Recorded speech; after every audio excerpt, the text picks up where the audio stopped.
இன்றைக்கும் வந்து நான் ஒரு ஹால்ஃப் மாரத்தான் ஓடி முடிச்சிருக்கேன். இன்றைக்கி 21 கிலோமீட்டர் வந்து 2 hours 25 minutesல வந்து நான் ஓடி முடிச்சிருக்கேன். ஸோ ரீசெண்டாக வந்து இது என்னோடய 3rd மாரத்தான், ஹால்ஃப் மாரத்தான். இதில் வந்து மற்ற 2 விட இன்றைக்கி கொஞ்சம் நல்ல டைமிங் வந்து நான் வந்து கவர் பண்ணியிருக்கேன்.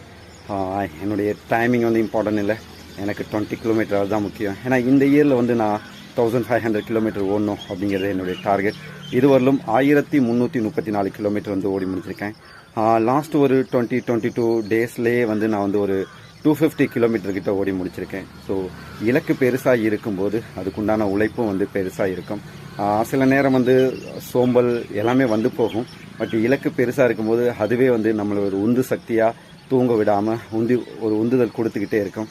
அது நம்மளைய முன்னோக்கி போக வைக்கும். அதுவே நம்மளை ஒரு வெற்றியாளாக மாற்றும். இதில் ஜெயிக்கணும் தோக்கணும் அப்படிங்கிறது இல்லை, செயலில் ஈடுபடுறதே வந்து மிக